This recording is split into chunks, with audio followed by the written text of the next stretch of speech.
was really weird. Hey, you're not going to be squeaking that chicken in without looking like I'm lazy. Hey, You mean like me just kind of chilling over in the corner? That's all right. It's all right. Check. Hey. Yeah, that seems pretty good. That's where I want it. Hey, yep. Make sure I get my face close enough. Yeah, let's get levels this time. Okay, so hey, I'm Bob. I'm Jake. We are Nailed It, the podcast. We have our special guest host, Jameson, on the couch today. He won't be making much noise except for a squeaky chicken toy, but hopefully he's torn enough holes in that it won't make a difference. How many holes do you need to put into this chicken for it to just shut up? He's pretty much there. He is a terrorizer. So what's been up, man? I don't know if I can say quite a bit, but it's been quite a while since we've gotten together last. Yeah, it's been a solid month. We've made at least one attempt to record and wound up getting distracted. Yes, yeah, that didn't happen. In fact, we were going to do, after our last episode with Dave, we were going to do a Deadpool Wolverine review. Yeah. We've gone so long now that movie's now out to rent at home available. As of today's recording. Yeah. So we definitely got behind the 8 ball on that. No big deal. Oh, that reminds me. Did we miss a September episode, or was Dave's episode September? Dave was 2. Dave was 2? I know we did 2 episodes with Dave. I couldn't remember. Dave was 8 and 9. So this is episode 10. Episode 10. Episode 10 of this year. Yes, season 2, episode 10. Here we are trying to keep our promises and do one a month at least. Sweet. Yeah. So, I don't think anything too different going on lately. We've done quite a few Ghost Light gigs since last recording. Right. Yeah. You are fully entrenched now. Yep. I'm trying to think. We've done quite a few Perryville shows. Where else were we recently? We just played Spring Gulch, New Holland last weekend. That was a fun gig. That's a fun place. That was your first time there. Light camping crowd, but September and campgrounds generally is. We are, generally there in the early summer or Halloween. That's what they've done the last 2 years. Yeah. This is just when it worked out for us. I know we are already slated to go back there next May. Oh, sweet. Right before the holiday weekend. Yeah. So people will be back at the campground. It'll be a much different. We'll be playing outside unless it's raining. It'll be a much different experience. But yeah.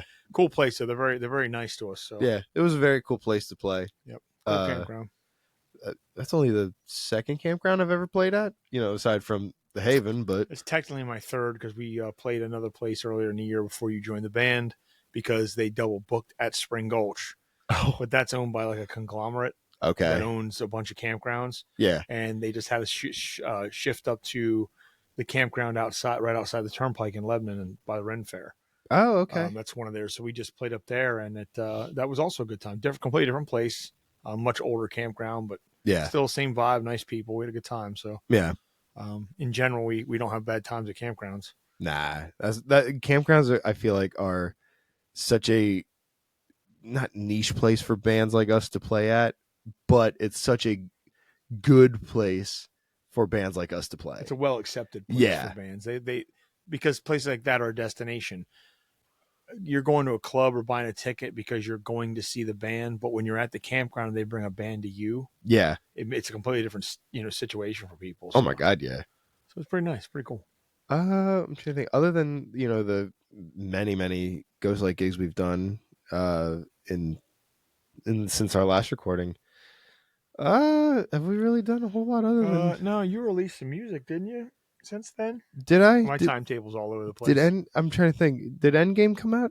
Endgame might have come out after our last recording. Okay. Shouldn't you know when your own music came out? I probably should. I don't, but I probably should. Just asking for a friend. I've definitely recorded a lot more since our last recording. That great song that I've sent you that I know you love so much. Are we speaking of the AC/DC-esque? Yeah, song? Crank it up. Folks, when Jake gets around to letting people hear this, and I don't know that you really have publicly, have you? No, I've sent it to a few people just to kind of get feelers out. It's not fully done yet because I'm having a guest bassist on it. Oh, that he's currently recording his bass track, and once he's happy with it, he's gonna shoot it to me, and it'll go into the mix in. But that's the only reason it's not out yet. I of course am not a fan of AC/DC. as we've discussed ad nauseum, not only in the real world but on the podcast. But you definitely hit the AC/DC formula, vocals and all. So when people hear it, they'll get it.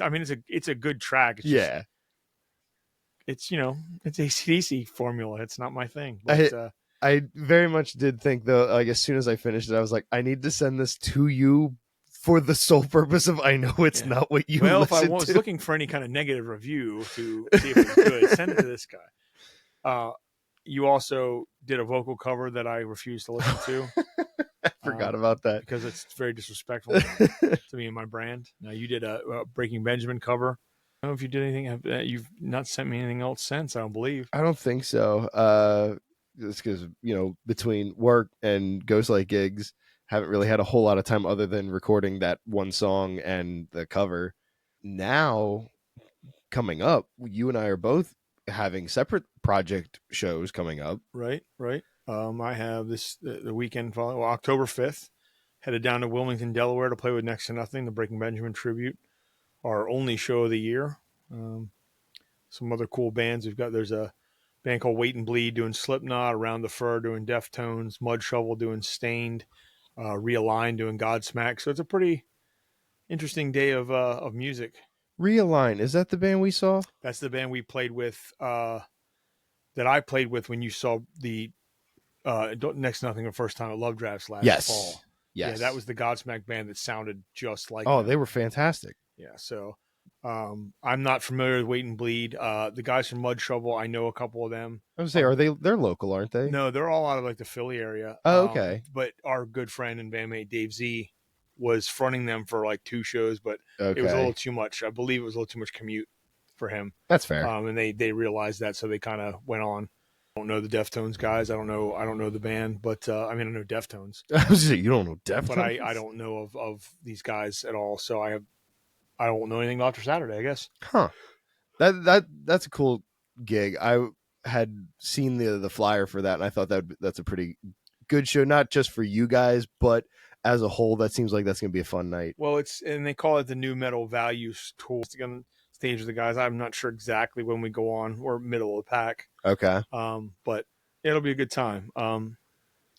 You've got a show. You've got a Lisdexia show coming up soon too. Yes. Yep. Not this coming Saturday, but the following 12th.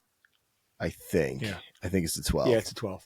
It's Lisdexia, Burn the Martyr, and I'm horrible with it because I can never remember the third band, and I feel so bad. But it's at Jen's. Oh yeah. I've never been to this venue. I've heard about this venue. I played there once earlier in the year. We did Fell From Zero did a opener for Gunmetal Gray there to get our kind of foot in the door. Hopefully, we're going to pick up a show or 2 next year there. Okay. It's a smaller venue. That's what I've heard. Kind of a straight front to back room, bars in the middle. There's a deck beyond that, or a patio, whatever you want to call it. They like music there. Yeah. And they give it its due, even though it's a smaller place. So I think you'll have a good time there. I've heard about this. I've heard about it being a smaller venue, which gives me slight concern for the fact that we're a 6-piece. It's a wide space. You'll be okay. All right. One of those, they push the pool table over to the side, and that's like the side barrier for the band. And gotcha. It's not. You'll be on top of each other, but getting like a Love Draft size stage or HMAC or something like that. Yeah. It's a small bar room stage. It's a floor stage too. Okay. So you guys will be fine. I'm sure you'll be all right there. You'll be able to get it in. Yeah. I'm pretty stoked about that. I get excited for the Lisdexia gigs. 1, because we don't get to have them very often. Right.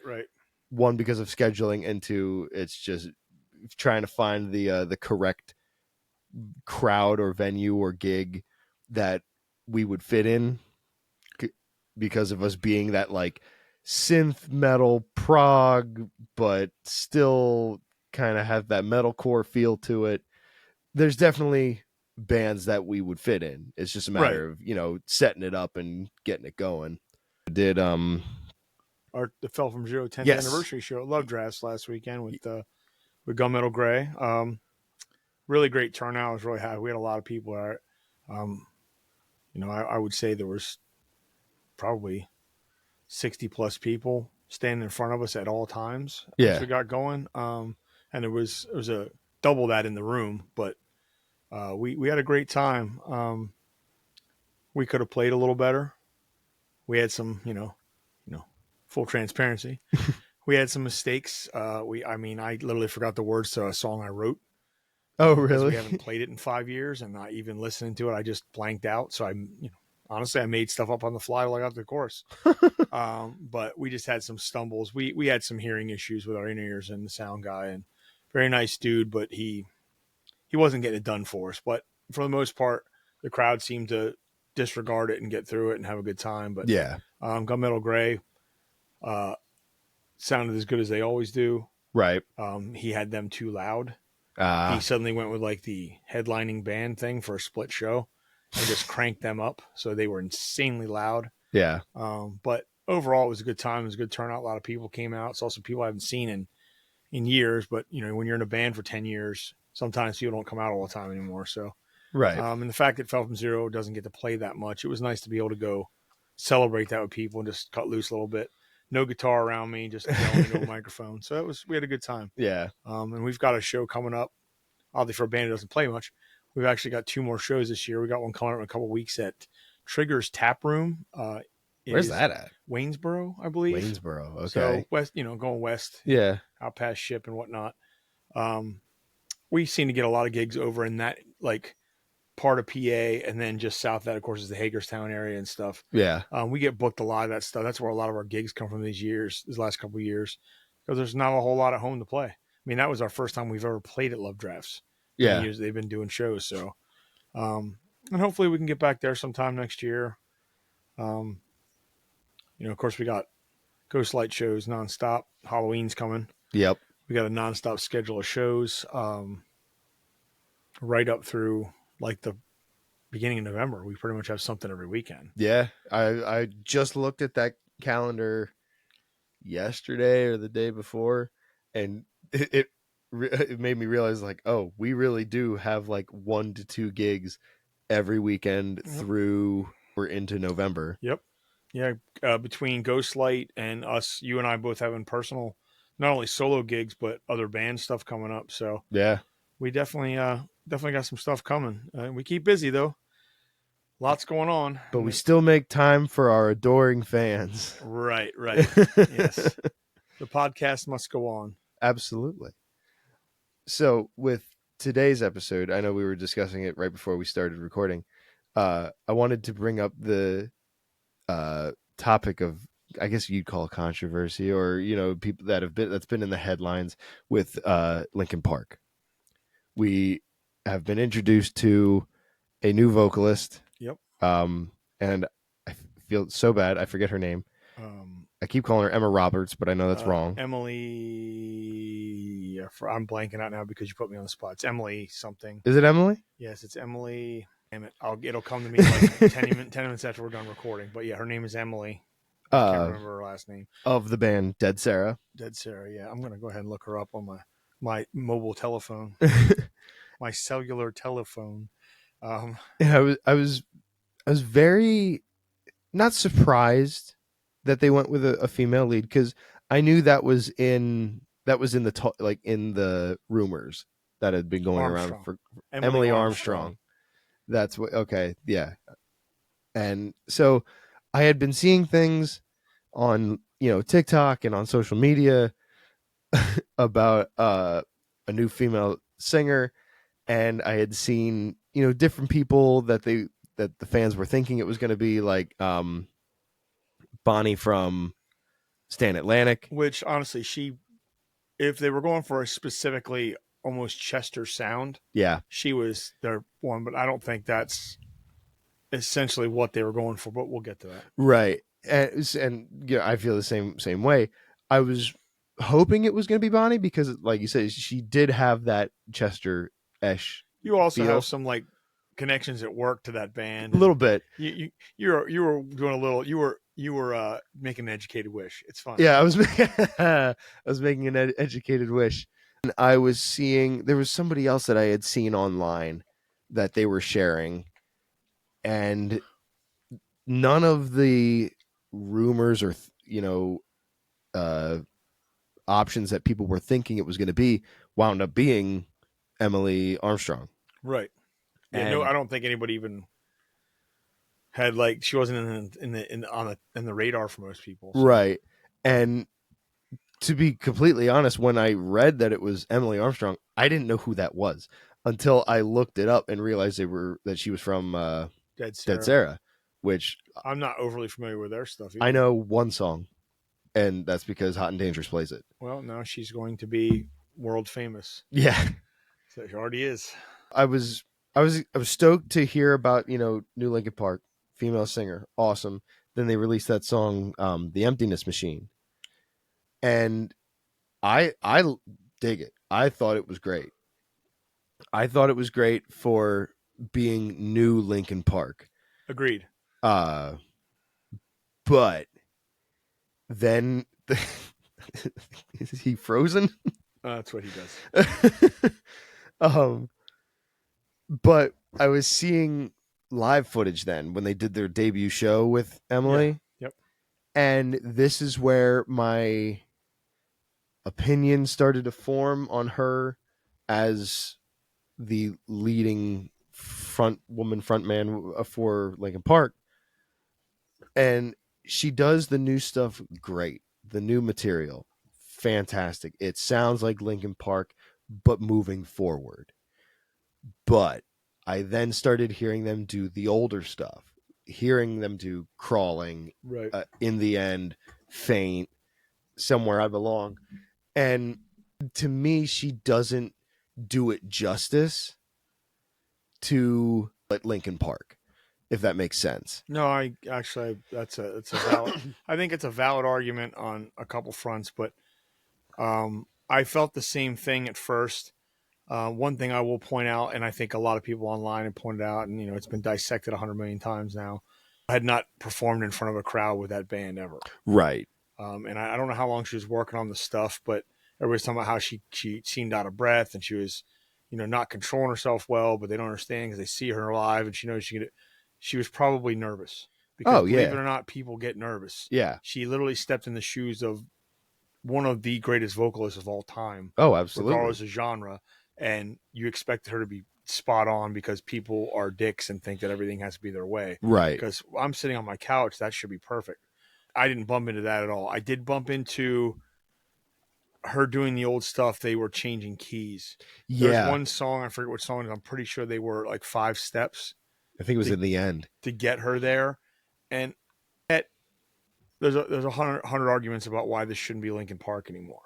But every one of those is squashed by the fact that it's not our choice, it's theirs. Right. Linkin Park is a business.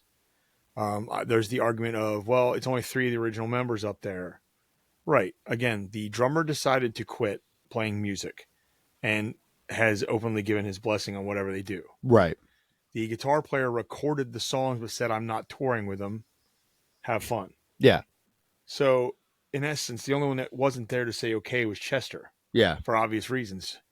And there's just so many outside things that are going to make this rough. I don't really care much for the arguments about who she was friends with and isn't anymore. Yeah, I don't look in. Growing up in Scientology, yes, I agree with just about everyone except Scientology. Scientology is whack. There's something very wrong with the way they do things. But I don't hear her once talking about it. Yeah. I don't hear her trying to bring people over to the dark side. She's not putting it into anything with Linkin Park, which may be partly something they asked her not to do. Right. I think that should affect anything. People are using whatever. I'm so tired of people using someone's personal life as a reason to say they're not good at something. Right. That being said, I am a little bit on the fence with you about how maybe this should have been one of those projects where this should have been a 3 Days Grace scenario. Yes. They brought in a singer who was not the original singer, even though the other 3 guys were the members of the band that helped write the songs. And he left, so they brought in another guy. It doesn't sound like them. It never will sound like them. Had they changed their name to something else, I'm pretty sure my opinion would be completely different. Right. I might not be so against what they do, or I don't even give it a chance.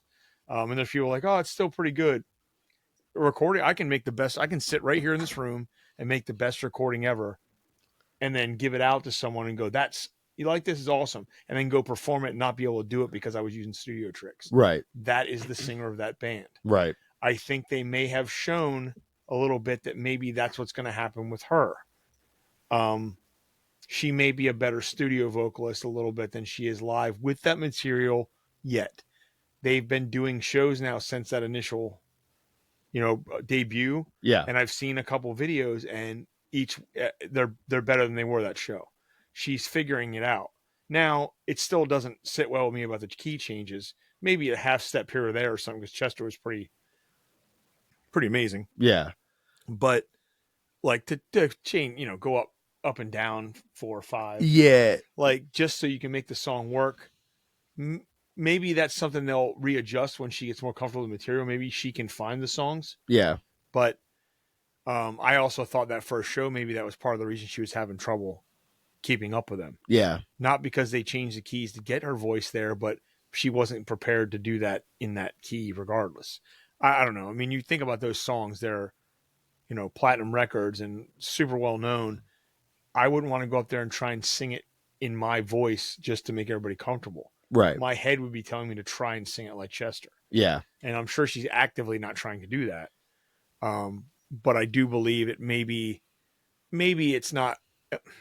Look, it's not the Linkin Park we wanted because Chester's not here. Right. But it's the Linkin Park we have. I'm a big fan of Mike Shinoda. Oh, yeah. I like his solo stuff. I think he's a fantastic writer. Because as we've talked before, I'm really into clever, like quick lyrics, and he's very good at that. And that's the rapper in him. I'm not as sold on his singing quite yet, but I understand that he wants to get to a place, and he should be able to do whatever he wants. Right. He's put in any of those guys that are left in Linkin Park have put in the time, and they lost a friend and sat on it for all these years. Like they can do whatever they want to see if it works. Right. They have my support that far. I will listen to the album. Well, I'm a Spotify guy. I stream everything. Yeah. Will I buy the album? Maybe. Yeah. But I'm going to listen to it before I'm sure I buy it. Yeah, 100%. I'm just like we've talked about with like the BEARTOOTH stuff, and I still buy the CDs. I enjoy that. I have an old enough vehicle I can still listen to the quality of a CD. But I don't know that the new Linkin Park albums when I'm going to be rushing to the store or hitting Amazon to have shipped to my house. You know right. What I mean? Unless I find that it's just that impressive that I need to. Yeah. Which brings up their newest song. Yeah. Which we both have some thoughts. Now, I've only heard the song twice maybe. I think I might have listened to it back maybe to back. 2 or 3 times. You were the one that really brought it up because that song I think is what fired up this thought of this conversation. Yeah. So go ahead, go for it. And this shows you how much I actually paid attention to the song. I don't remember the name of the new song. Oh, now let me pull out my with a chaos or king or something. Chaos or a king. I'll tell you in half a second. Heavy is the crown. Heavy is the crown. It had something to do with a king. So new song, Heavy is the Crown. First thought of this song is that they tried to write another Given Up or like another Faint. It has that feel for sure. It definitely starts out, it sounds like an old Linkin Park song. Yeah. Which I appreciate. And I appreciate them sticking to the tone of old Linkin Park. Right. However, there are so many parts of this new song that just sound like they ripped off one of their other songs. Well, that's a slippery slope. It is. I mean, because I can think of at least one band right off the top of my head. These guys right here, that have quite a few songs and riffs and melodies that are essentially the same thing for 6 albums. Right. So, but I see what you're saying. And my thing is with that, again, like with, Breaking Ben, yes, they do have some songs that sound very, very, very similar. Their sound. With Linkin Park, from what I've been, hearing and seeing is, with Emily joining the band, this is a new direction for them and them moving forward in the band. where they release Heavy as a Crown, and it sounds like they're just trying to remake what everyone loves, but with a new singer, if that makes sense. Like, it doesn't seem like they're trying to move forward like they were initially putting on with releasing, Emptiness Machine and doing these shows with Emily. Well, and I would say, I mean, I see a valid point you're making, but we've heard 2 songs off an entire album. True. I think it's a little early to be casting that kind of judgment quite yet. Oh yeah, like, I don't get me wrong. When they've given us two different dips in the gene pool there. Yeah. Like, one is this new direction. One, as you said, sounds a lot like all the stuff they already did with someone else. Yeah. So I guess it comes down to what the whole album as a whole comes out as. But it does leave some questions. Yeah. But maybe that's just what they wanted. Yeah. Mike Shinoda's a pretty good businessman. Oh yeah. 100%. I think he's pretty shrewd about that. I don't think he would release something that he didn't believe in. Right. If they released something they didn't believe in, or, we're worried about what people think, we would never got that whole album with all the poppy stuff. The last album Chester did. Oh, the one that has Heavy on it. Heavy, yeah. Like, none of that stuff would have made it out under Linkin Park if they weren't disconcerted with what people's real opinions were. So to me, let's wait and see proposition. Right. It doesn't fill me with like anxiety, or not anxiety. That's the wrong word. Because anxiety has a negative connotation now, even though it just used to mean you're anxious. It doesn't make me like pumped up, like, oh man, I can't wait. It's not making any build up for me hoping this album's going to be the best thing they've done ever. Right. Because of the disparity with it's just too much difference between the two. Yeah. But it does make me curious. So maybe it's doing its job either way. Yeah. I'm very curious. Like, don't get me wrong. I love Emptiness Machine. It's in my on repeat playlist on Spotify. I have my feelings towards Heavy as a Crown, but I'm not going to fully, badmouth the art entirely, because I want to keep an open mind towards the new stuff. Right. And like you said, it could be like almost that like anxious, like I'm not in a bad sense, but I am anxious to see what the future holds musically for them. You're not gonna be able to squeak the duck. This is a live recording, buddy. Squeak the duck. That's the next hashtag for this episode. Well, hashtag squeak the duck. Buddy, you got to take that somewhere else. Take it outside. Anyway, ladies and gentlemen, the sounds of Jameson and his squeaky duck. Buddy, you can't. Hey.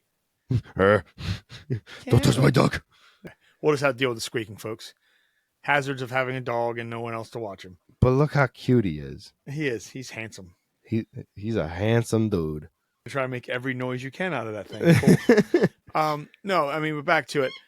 I think that we're going to have to find out. It's going to go on. I threw it back to myself. Come on, buddy. You're really messing with this recording. You had a whole open door to throw it and out. I managed to hit both the door jams, the door, and come back to me. Yeah. I mean, that's, I guess, what music's supposed to do. It's supposed to make us want to think about it, if it's something we like or don't like. So I'm not against it. I'm not hating on it. We'll see what happens in November. But what's that duck make you want to do? For it. Thank God that toilet seat was down. He'll just, I threw it at the door. You threw it at the toilet. This is a weird recording, everyone. I'm not cutting any of this. It's going off the rails. I just think we have to give it a chance. Yeah. The more live shows they do, the better she's going to get. All the controversy around people involved. I'm honestly so tired of hearing about Chester's son complaining. Yeah. And then at the same breath, his own mother's like, no, I think this is great. Yeah. Stop being a little bitch. You're not your dad. If you were, you'd be doing it instead of her. Exactly. Sorry, I don't mean to talk bad about somebody who lost their father, but it's every bit their right to do what they want with it. Yeah. You don't have, just because your dad was Chester Bennington doesn't mean you have any say in what they do with it. I was going to say, I see it as being more of the band's right to do whatever they want than his. Right. Exactly. And exactly what you were saying. Like, just because his dad was Chester Bennington does not mean he gets more of a say than what every other member in that band did with Chester Bennington. Right. And that's what I think he seems to be forgetting. Yeah. So, well, we'll see. I will say one thing I wish we could have gotten more out of from Chester was the side project he was doing with Mark Morton. Yep. From Lamb of God, because they released that song. Got in the title. Yeah, Cross Out. It's called Cross Out. Yep. That song was so good, and I'm so glad that we got to hear it. But I'm so bummed that that's the only thing we've heard. My understanding, I thought I'd read somewhere there is some recordings, but they were like all scratch stuff. Yeah, and like it was never fully done, and it wasn't anything they wanted to release. But eventually, that nothing stays buried, and it'll show up in our feeds one day. But yeah, it would have been nice if that could have been a finished album. Because not like my love for Lamb of God, right? And Mark Morton is such a good musician as a whole. And I don't remember if it's like a Audio Slave kind of thing where it was members of Lamb of God aside from Mark Morton. I don't know. I never really looked into it. But I know he's moved on. He's actually working on something else these days, I heard. So. Yeah. But it's just so freaking good. And it was a different, I can't even say a different side of Chester that we got out of that. Right. But because it definitely, it sounded like Chester. It had the feel of Chester, but it had that heaviness of Lamb of God, which was just so good, and was very happy to have gotten that. Right.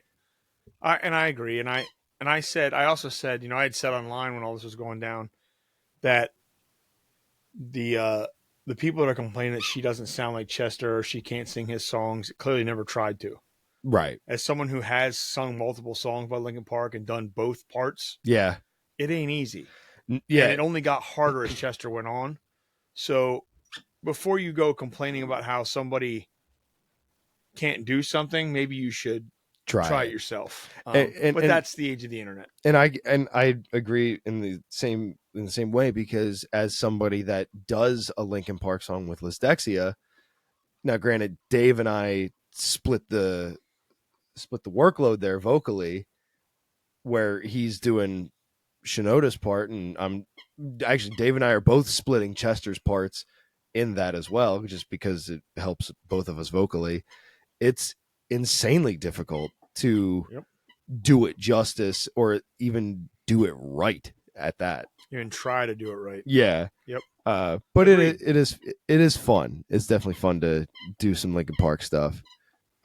We've been doing Faint in our set list, and you've said, I haven't seen him do it before, but you've said about Dave doing Giving Up. Oh my goodness, Dave used to do Giving Up like nobody's business, man. I've tried Giving Up, that 13-second scream, 31-second scream it is. Even splitting it with Jake on vocals and Fell From Zero, we just could not get it down. But I've done several of their songs over the years. I mean, especially their old stuff. We still do Points of Authority whenever Fell From Zero plays. Yeah, we played One Step Closer for years. I did that in a couple bands over the years. I've tried Giving Up. We tried for the 100th time, hand grenade pins. Bleed It Out. Bleed It Out. I don't know why I couldn't think of the title. And I did In the End way back when it was new, although I was like 2 months into singing, so you can imagine how good that was. I mean, it's always been there. So yeah. Who's to say, hell, Emptiness Machine might make its way in the set. I've never been one to shy away from like female vocals. Yeah. I can find most of them in my range. So who knows? We'll see how it goes. That was the one thing I was very impressed with Emptiness Machine, is how well it worked with Emily's vocals. Right. Because the song itself is through and through a Linkin Park song. Oh yeah. The melody that Emily's singing, the song structure alone is just the way it comes across. It's broken down is just 100% their writing. Oh yeah. And the first time I sat down and listened to it, I was, curious as to be like, okay, this is the first Linkin Park song we've gotten in what, 10 years? 10 years. And I didn't know how it was going to be. I didn't know. Not that I had. Nobody did. Yeah. It was not that I had any doubt in it or in them, in their musical ability, but I was very curious to be like, okay, this is the new Linkin Park. So I tried going in with that like open mind of this is new. This is what we're gonna be hearing now. So we gotta kind of see what lies in store for us as Linkin Park fans. Well, and that's what we're gonna have to do. Well, time will tell. I mean, not just waiting the month and a half or so from when we're recording this to the album comes out, but the future of what holds for her. So we'll see. Did they give a release date of the new album? November 15th, I believe. November 15th? I believe that's the date. That'll be very exciting to hear the rest of the album. Agreed. But speaking, changing gears here, not just talking we about don't change gears. Speaking of new releases, we weren't going to get through this without talking about Beartooth. Exactly. Thank you. Yeah. We can't not talk about Beartooth new material. Right. And so we got new material. We did. And funny enough, if I remember correctly, I had even mentioned that to you recently. A week before they dropped the announcement that maybe next year we'd get a deluxe album from the Surface. And then literally not even a week later, we got a deluxe album from Surface. And so good on you for having being a precog or something. And I could feel it. I could feel it in my Beartoothness. Yeah, right. Feel it in my teeth. I feel it in my teeth. So, well, let's talk about Attention. Yeah. Oh, dude. So I was interested in they released that like teaser video of Caleb just walking up to that keyboard. Right. And I was like, okay, we're getting something different that isn't very normal with Beartooth and getting synthy stuff. And like you and I know Caleb's history with his synth and keyboard stuff as he was the keyboard player in Attack Attack. And I was thinking, well, maybe we're getting, some Attack Attack style stuff. And this was very different from that. Very much so. Like, it threw me for a loop when that song kicked in. And I don't even know where to start with it. The lyric choices were so good. And just him basically talking about all the changes he's made and all the things that he's done to get to the point in his life that he's at. Right. Jameson. Am I being attacked? Knock him down. Don't let him up on your arm like that. There we go. But his lyric choices were super cool in this song. Not to say that anything else that he sings about in any other song isn't, but I feel like this is one thing we don't hear about or we haven't heard about much in his songs, are like the choices that he's made to make changes in his life. He's sang about the issues that he's gone through. And he's spoken about them, in interviews and stuff, but not in lyrics. Yeah. And then him saying like, I put new chords in my songs and, even fell in love and this and that. Like he's changed, like he's shown his lyrical changes and his physical changes in life. Right. Which I feel like was awesome. Well, I mean, he's been telling this complete story. It almost makes me feel like, because this was also, as we found out, his last song he had to do to fulfill his contract with Red Bull Records. Oh wait, what was you this? did not know that? No, I didn't know this. That he had to produce one more new song for Red Bull Records, and his contract's up. Really? That was him putting a cap on it and having some fun with it. That came directly from his wife. People were like, what's this pop song he wrote? Yeah. Their contract with Red Bull apparently is up. Okay. Which I find crazy because I'm not even sure there's any other artists on Red Bull Records. Like Beartooth's been just So maybe Caleb's doing his own thing. I don't know. Nothing's been said since, but I wonder if. Well, I have two things I'm thinking about here. Is this he's closing a chapter on like this 10-year journey of his self-help and figuring himself out. Does that mean we're not going to get, like, he seems like the kind of guy we're like, well, Beartooth's done now. I don't have anything to say. God, I hope not. Not that he wouldn't make more music, but I'm somewhat concerned that he's got to reinvent what they are, and maybe that's not going to work. Right. I don't know. We'll see. I could be way out of line. It's going to be another 2 years. I don't know. He Yeah, writes pretty fast, but it could be a while till we hear anything else. and I mean we've talked about that before too. That it's been since what 2015, 2016, the Disgusting came out. Longer than that. Is it longer? Beartooth's been. He's said this album would make 10 years of Beartooth. So 2014. So it has to be 2014. So just about since 2014, every year he's at least released something, Right? whether it be a single, an album, a deluxe edition, or something. He strikes me as the kind of guy with his personality that he shows that he'll need to continue doing that. Yeah, but he could also be the guy like, I'm taking a year off from this. I need a break. right. And I can see that too. But I know most creatives wouldn't be able to sit a year without doing something. Right. That just doesn't. Guys like that doesn't sit well with. Yeah, and knowing knowing his dedication to music. Right. I think we're probably going to be okay. Oh yeah, but it's just us as concerned fans where we don't want to see it end. Right. Video for Attention was phenomenal. I liked the whole subway thing, which I thought was really cool. And then did you see the recent thing they shared that Attention was named like Song of the Month or something for ESPN? Oh, I did see that. Yep. So I thought that was cool to see them in almost more of a like mainstream spotlight for that song, or just in general, because no, they've been spotlighted in a couple mainstream sporting events. Like right. I know Doubt Me was on one of the playoffs. Yeah, might have been the NFL. Maybe. Okay. I forget. I know or hockey. It was hockey, maybe. I know Riptide was used in WWE. They used I'm pretty sure Doubt Me was in the NHL playoffs, I think. Okay. That was very cool to see them in that like mainstream spotlight and kind of getting what you and I feel would deem as, deserved recognition. Right. Oh yeah. Because they are just phenomenal. We see them in a lens that we think they're bigger than they are too. They're yes. a huge band. They're selling out arenas, and they're playing arena tours all but now. Their club days are probably gone. Yeah. But they're also not everybody knows who they are. Right. It's a weird thing.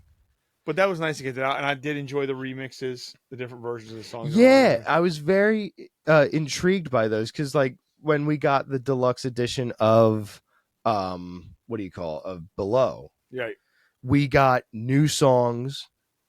And we got the what did he call it? The alternate universe mix of Skin. Yeah. So I knew we were going to get a different version of one of the songs. However, I didn't know we were going to get 3 and a couple live cuts too. Live cuts, yeah. But these new versions of the ambient mix. And the other one, there was the ambient mix and there was something else. Yeah, I can't remember now. But they were super cool. I have a playlist that I had made of like either acoustic or chill Beartooth tunes, like the low gain mix. There's a low gain mix, yeah. Yeah, so like the low gain mix of the lines. That version of Skin is in there. Basically anything that we had talked about wanting to do. Where you think you're going there, little dude? Yeah, where are you going? Why are you interrupting our recording so much tonight? Chill out. Like all the things that you and I had talked about doing live or doing like acoustically, I have a whole playlist of that. And I was like, this is awesome. There's more stuff I can add to that playlist. Because there's times where I want to listen to Beartooth, but maybe just tame it back a little bit. Like I don't need all the screaming. Run it back, dude. Yeah, run it back. But no, I was very happy with the things that we got off of the deluxe album. Me too. On an album that we talked in a previous episode about very much. We both really enjoy, as we do, but yeah, we're both in the camp of being on board with the changes they made in their sound too. I like progression and evolution, and that's what they did. There's times where I've heard it in bands that I haven't been like super into it. Right. But this was one that I was able to get behind 110% and love every second of it. Like every song that they released off that new album, phenomenal. I remember not being a huge fan right off the bat, like because I recently went back and listened to our review of it. Not that I listen to my own show, but hey man, somebody's got to get those numbers up. But just to hear it and kind of see if my thoughts on things had changed, and very much so has my thoughts on a lot of those songs changed, because I remember not being huge into My New Reality and Live, but now I Was Live is one of my favorite tunes now off that. I Was Alive might be one of my favorite tunes of theirs. Oh really? Yeah, I found I don't know, I found some connection with that song that I didn't expect to. I mean, Sunshine's still my jam, but oh, absolutely. I definitely find that song just, I don't know, it hits in a different way anymore. And I'm the same way with that album. Like I remember saying off the episode, one of the first tracks that really stuck to me was "What's Killing You," Mm-hmm. and I just went back and listened to that today, and I was like, "Damn, this song is awesome." I think Surface. I mean, we're not reviewing that album again, right? Yeah, I mean, it holds up, and you always good music makes you reevaluate it every time you listen to it. Yeah. The longer you listen to something, the more you hear something you like or something different or something about a song you didn't like before you like now. I mean, it makes sense. Yeah. And maybe that's what we'll get with Linkin Park. Yeah, that's a good point. Again, like, not really sure where I stand with it. There's a song that I like, a song I'm not crazy over, but who knows? Let's see where the album goes. Yeah, we could see where this goes, and for all we know, this could be some of the best stuff that Linkin Park comes out with. And that's wishful. That's an educated wish right there. Yeah, educated wish. Keeps coming back to that. There he goes. So we have some stuff coming down the pike here that I'm not quite ready to reveal to the world. So I'm sure this podcast will air before making announcements. So we're going to be as cryptic as possible, but we have some changes coming up in some of our musical endeavors. We do. And I'm a little excited about the one part we seem to have locked down. Yeah. But I'm also bummed out why that has to happen. But again, we'll probably have a whole episode. We'll talk about this.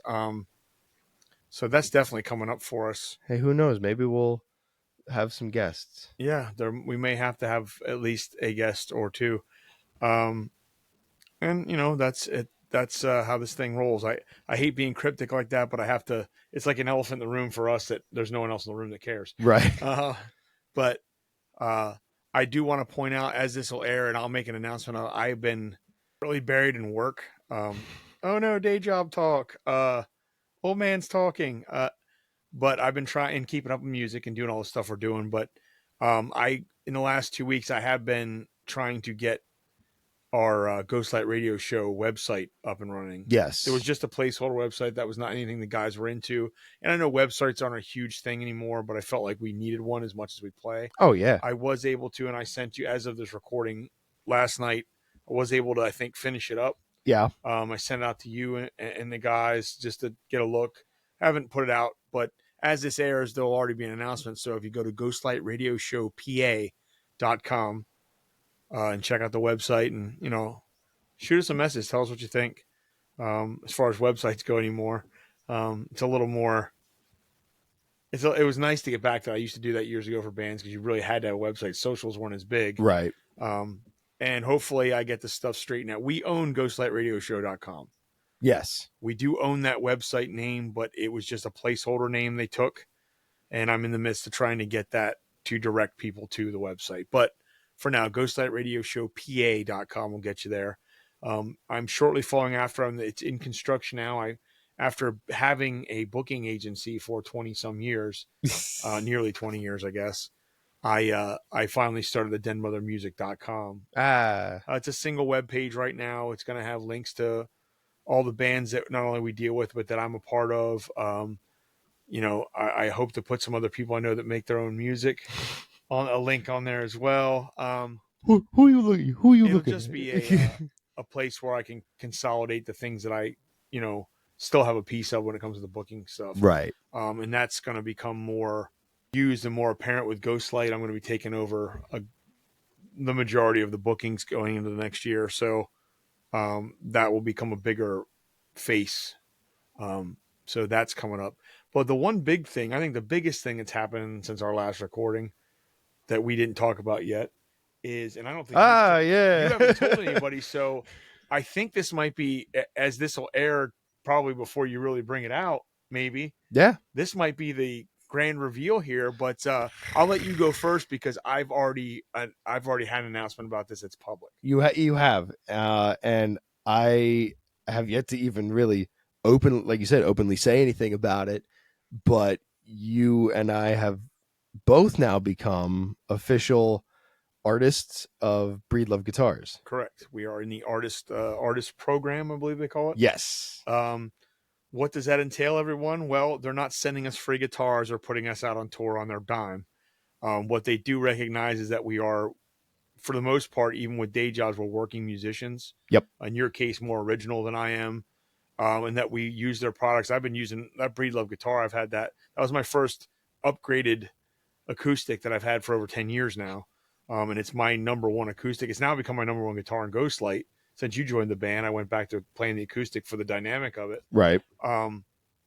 And, you know, you reach out to people, you just let them know what your story is and if you're interested. And I was actually completely shocked that they got back to me and said, yeah, you'd be a perfect fit. I'm like, are you sure? Yeah. Did you go watch me play? Because I'm a singer who plays rhythm guitar, and that's, you know, probably all I'll ever get because I don't have time to develop anything else. But I was very happy with that. And, you know, what that does, it allows us to be able to use their name as a brand and a company. And we're technically brand ambassadors at that point. Yeah. Like it's our job not to badmouth them or make a fool of them, which we would not do. I could never say a bad thing about Breedlove Guitars. And we now also, you know, there's perks that come with being an artist, you know, repairs, and such. Discounts on models when we want them. You know, they do at times gift guitars to people, but I don't think we're not, you know, Jeff Bridges. But it's just a cool thing. So, I mean, if anybody is not familiar with them, and I talk to people, I've never even heard of that kind of guitar. Well, there are some people who just don't know their brand, their model. They're based out of Oregon. You know, so USA made. These are great guitars. Even mine is, you know, a $500 model, which to some people might sound that's a lot of money. It's actually kind of a middle lower end model. It at the time, I don't know what it would be today when I bought it.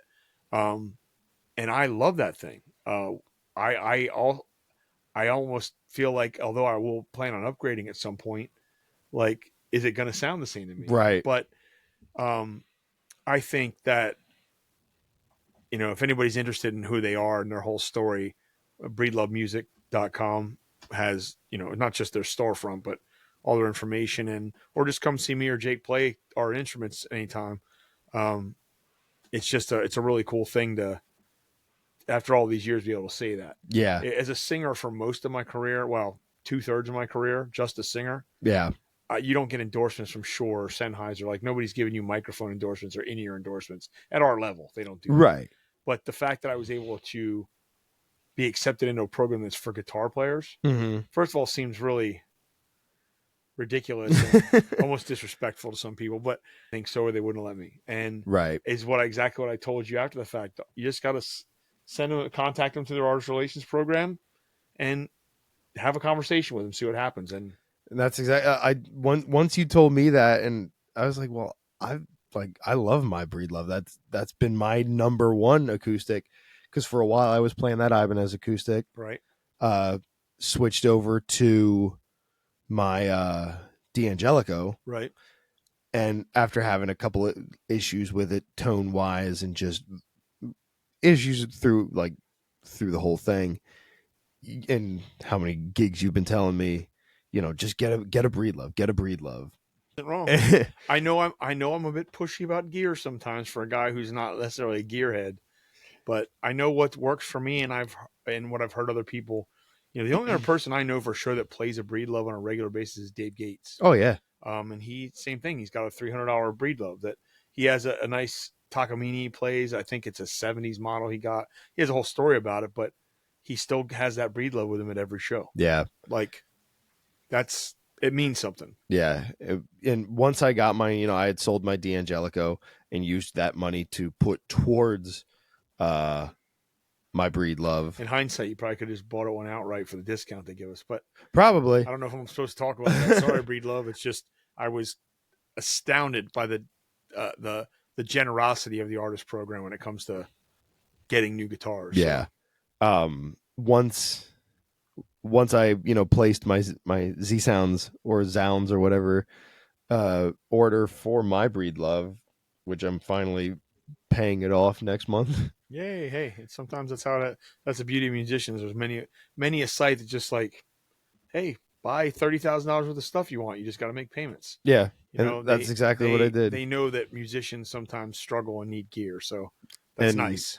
I did do some deep diving into which Breedlove would work best for me for what I needed, and I wound up biting a bullet and getting a higher end one. I think mine was $1,000, but it definitely shows. That would have been a $400 guitar on the artist. Anyway, no, I don't know what the exact prices are, but it shows. And I say that because there's been many a times, as a former Guitar Center employee, playing the $2,000, $3,500 Gibson acoustics, and I'd sit there and play and be like, these things to me play and sound like shit sometimes.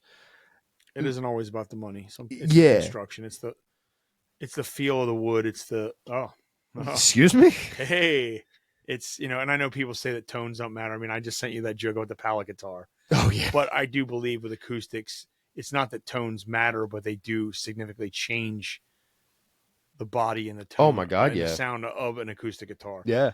Electric guitars, I think that's a different argument, but the quality of it shows. When I bought mine, about an hour just in the acoustic room at Guitar Center, picking up stuff, Martins and Taylors in that range. I looked at a Seagull. Seagulls are cool. My old guitar player and roommate at the time, Brady. What up to Brady Fantazi? It's like, you should check out Breedlove, man. I've been looking at one of them myself. I'm like, I don't even know what that is, but sure. And I went for a while. I was plugging them into the practice amps there, back and forth. And that one just sounded better plugged in and acoustically than any of those other, especially the Taylor. The Taylor was too bright, which I kind of find later on is a common out. They're known for that. Yeah. The Martin was nice and I was only shopping because at the time my guitar player and friend BJ had went from his Ibanez, big Ibanez guy. He was a metal guy. Oh yeah. He loved his Ibanez acoustics, but he finally bought a Martin. He's like, this thing. And once we started playing out and I was playing my ESP, I'm like, this guitar sounds plastic compared to his. It wasn't so bad and I wasn't playing great then either. Right. But next to his Ibanez, it wasn't awful. But next to that Martin, it was like a child's first guitar. Right. Like, I have to get something better. And it led me to Breedlove just from testing them and listening to it, playing it live. And I have never gone back. Yeah. I pulled that ESP out. Oh God, yeah. At our gig because I was having trouble with my staying in tune, which I believe was a tuner issue. That's why I replaced them. But my fingers hurt, like just everything about it. I like this, and now it sits over here in the room. It'll stay there as an acoustic for me to grab and do it with. Same with the Godin. I love that Godin. I love that hybrid guitar. There's no reason I'll ever play it again. Yeah. Now that I'm playing my Breedlove at our shows, and which of course I do in acoustic gigs too, and I do and Nailed It if we play as a full band. I don't. At very least, I need another Breedlove. I don't need. Yeah. So, and that was one thing I was explaining to like the people at Breedlove when I was talking to them, is that like I still have my Ibanez acoustic. That was a gift to me from my dad, and like that's a guitar I'll never get rid of. However, that's one that I don't normally play all that often because I have my Breedlove. Right. And how you were saying about guitar sounding plasticky, that has a little bit of that in comparison to my Breedlove, but it still sounds good. It still holds its own. Of the tops. I know now from knowing about the wood. Yeah. Talking to Rich, our good friend at Twin Dicks Guitar. Shout out to Rich Campbell. The cheaper made they are because they use veneer tops. They just don't have the same resonance when it comes to an acoustic. And that's how my Hummingbird was. I used to have an Epiphone Hummingbird. Right. And this thing, at first, this is before I really like knew a whole lot about, tone and the wood in it and all that stuff. I had this thing, and at first I thought it sounded great. After playing, I think I played maybe a dozen shows with it. I was like, this thing sounds like a toy. And took it to Guitar Center, and I had traded it in and got the D'Angelico, the red one that I had for the longest time. Right. And then finally, the rest is history. Now I'm a Breedlove player. And I will say I like that they, part of the artist contract, they do say they don't expect anyone to only play their guitars. They understand that everybody has different uses and uses. Yeah. Yeah.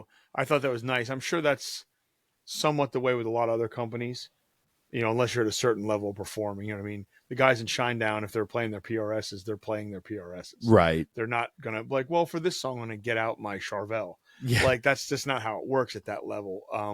But they're also given guitars and have signature models. Yeah. I like the fact that if I want to go out and play, I have that old Epiphone that I bought, or that Ibanez that I bought from my neighbor. Oh, yeah. The little thing sounds great, 40-year-old guitar. If I want to play that at a gig, no one from Breedlove is going to be like, well, we saw a picture of you without our guitar. Right. I love the understanding. Everything about the company is just they're just super chill people, and it's great. They're right. Like, they understand. They understand from the musician's point of view, not just the business side of things. Right. And it's I don't know if you noticed, the actual company that owns it was, I believe it's Two Old Hippie Guitars. Oh, really? If you look, it's TOH Guitars it's on the contracts we signed. Huh. They're the parent company of Breedlove. It's Two Old Hippies, which makes sense. Some guys out there in Oregon. That's awesome. There's probably some stuff growing in the woods out there, Yeah. You know what I'm saying. You know what I'm saying? And it's pretty nice that that's the kind of stuff it comes from. Yeah. I think that's why I like PRSs like I do. I like their story. Mm-hmm. I like that Paul left and said, I'm going to make my own, You would like one if you found the right one to play. You just don't have the money to play the right one. And just, I don't know. I've played so many PRSs, and I think I can count on one hand how many I actually liked. I'll tell you one I'll bet if you picked up and played you'd like, but I wouldn't, is the John Mayer model. The Strat looking one. Strat model. I thought you were going to say the Mark Tremonti ones. No, the Tremonti ones that's for like every guy who likes nu metal. Or a gigantic Creed fan. Well, that's true. Tremonti had a nice baritone model for a long time. Anyway, that's when I was first getting into guitars. I'm like, well, that's the one I have to have. That silver one that him and Ben Burnley both play. To find out they're like $300 guitars are not even that impressive. Just each your own. The Breedlove's the same way. You and I both found through different ways. I'm a pusher, so you found out about Breedlove. Not that you didn't know what they were, but it also makes me laugh how similar our gear is becoming. Right. Well, Breedlove's through MX5s. Yep. Or no, now you have. Well, now I have the core that I don't use to its potential in anyway, and it's heavy. God, that pedal board's heavy. But when you stuff a giant pedal board and a tuner and a wireless mic and cables, and I just make it attach a industrial mic clamp, beef my arms up. So the older I get, the better shape I'm in. Yeah, someday. So I wish Headrush had an artist program, but they don't. Oh. They do. They have like touring musicians that use their gear. Like I know they're not Nita Strauss is one. Yeah, they're not going to be like, yeah, guys, here's a t-shirt. Hey, Headrush, if you're listening, I like t-shirts. And hats. I love hats. I don't know if you noticed. If you ever look at any promotional material, I like hats. Yeah, I mean, it'd be nice to, I reached out to other companies as well. I love Ernie Ball's acoustic strings, the Earthwood strings. Yeah. Ernie Ball's a big company. I don't think, little Lancaster County based band guy, is going to be on their roster. But say, hey, Ernie Ball, let me get a couple packs of them 11s. Yeah. Well, I think that's probably the most exciting musical thing that's happened to me in a long time. Yeah. I've been pretty subdued about it, but because I'm a very, okay, this sounds like the wrong way to say, I'm very humble about it. Calling myself humble is not humble. Right. But like when people bring it up or someone saw that I posted about it, I'm like, yeah, I still kind of can't believe it. Like, right. I really appreciate it, but I never in a million years thought I would get a yes from a guitar company.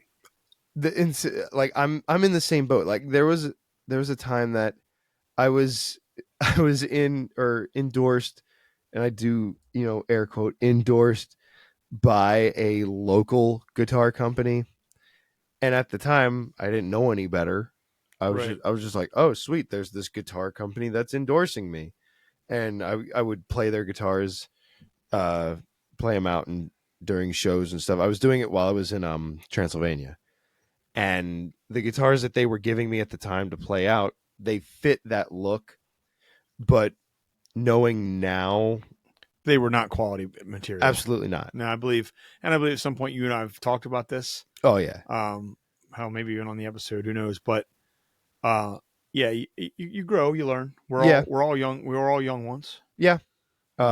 You're still young, actually, but that's a separate conversation. It was brought up to me, like it when I realized where I was at with like where their quality of work was at, was when I was in a quote unquote recording session. Transylvania was doing re-records for our album we were doing, and I went back to the studio we were recording in and was recording stuff. And he was the guy that was recording us was looking at the guitar, and he's like, "These are all just parts that you can buy from like a kit website."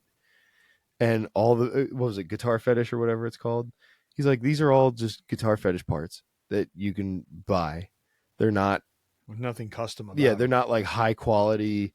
You can buy." He was like, "You can buy that bridge for like $15. You can buy those tuners for 30." And then I realized, like, okay, and then I realized like the company that I was working with was kind of like stiffing people for quality, Right. what they were claiming to be, $1,000 guitars.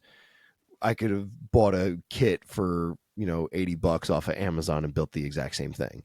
But now I have my Ibanez Iceman, my Breedlove acoustic, and I'm very content with it. And my Twin Dicks. You have your Twin Dicks. You got a Gretsch that you keep threatening to bring out, which I think would be cool at our shows. My Much cooler than that Iceman. Listen, Iceman. it's so cool. You can't deny it. It's a cool guitar. Well, first of all, don't tell me what to do. Second of all, I can deny it. I don't find anything aesthetically pleasing about that, but I absolutely get why you do. Like, that's definitely a guitar for you. I know how did you word it at the Fiorentino's gig? I looked like or every guitarist in a modern country band or something like that. Yep, pretty much. Yep. There You look like every lead guitar player in a drop D country band. A guy who failed in a drop D rock band was like, I can go play leads in a country band. Rocking using the same gear. Rocking the Iceman. Sir, are you going to play some sort of country style guitar? No. Where's your Telecaster? Don't need one. Yep. So check out this Jackson. Hey man, you like what you like. Sometimes that's what it comes down to. It's not about the greatest guitar, the most expensive guitar. Sometimes it's about how it feels when you play it. Exactly. So.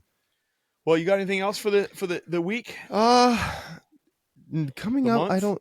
Oh, the month? Well, I mean, it'll be a month till we record again. This is true. Although I have some suggestions for us later on. We'll talk off air. I don't want to give anybody ideas that we don't follow through on. So, but I mean, I'm not going to tout a bunch of our shows because who knows? Every time I say that, we don't release this in time. But we do have a bunch of Ghost Light coming up. We got a show coming at Moondancer Winery and McCleary's and Halloween gig. Oh, that's Victory November at the Victory Athletic Association. We've got a couple Legions coming up. We got shows. You and I both have other gigs. Yep, I'll be Fell from Zero and Liz Dexia. We both have solo gigs this month. Yep, I'm pretty excited about the Spooky Fest. Fest. I think my last show for the year at Riverside. Okay, is in a couple weeks. So. We're recording tonight because my show at the Falls Hotel got canceled because they apparently have to dig their entire well up from a water break. Oh, that sucks. So who knows when they'll be open again. But it afforded us the opportunity to come and recording. So yeah.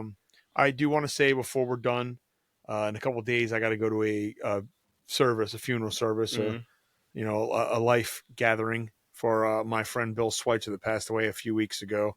3's too young to have a heart attack and not be here anymore.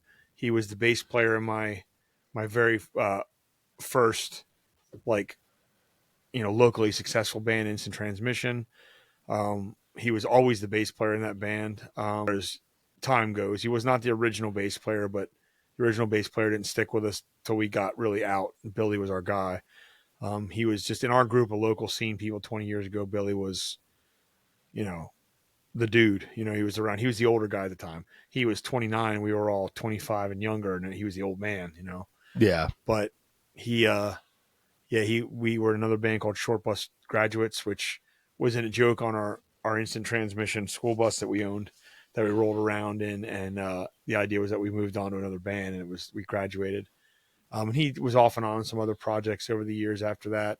We got together, did some reunion shows, but Billy we missed. Billy was a good dude. And, not to bring the end of the episode down, but it's not fun to see your friends. You get to a certain age, and I'm going to sound like the old man on the recording here, but I mean, I just turned 48, and we're weirdly getting to the point where not only people around us, like even like celebrities, like I'm reaching an age where I'm going to see more death than I see more life. Right. But 53 years old is too young. Yeah. The man had a lot ahead of him after having a pretty rough adult life with his ex-wife, and he seemed to be finally happy. And it's just damn shame that things happen. Point I'm saying here, and this is a little hypocritical because I'm one of those people that doesn't listen, but go to the doctor, folks. Whether you're in your 20s or your 40s, whatever. Something don't seem right, go get it checked out. You never know, and you don't want to be that guy that doesn't make it home that day. So enough of that bummer. Hate to leave it on a sad note, but I want to make sure I made a shout out to Bill. Yeah. Because sadly, I believe while we're at his service is also the anniversary of BJ passing. Oh. So it's going to be an interesting week here in the Patterson household. But things are looking up, though. We've got some real good stuff coming on the horizon. And Jake and I also have a song we're going to be working on that I'm not saying anything else about but there is a song that is going to probably be a lot bigger than we think it will be. Oh, yeah. At least among the people that it's written for. Yeah. So we might be getting a little country. Oh, yeah. We might be getting a little Craft Haven country on. A little Craft Haven country. But that's coming soon, and that might be one of those things we pop in between episodes to talk about. So, yeah. But unless you have anything else? I think I'm good. All right, man. So until next time, I'm Bob. I'm Jake. And we are Nailed It the Podcast. Later. See ya.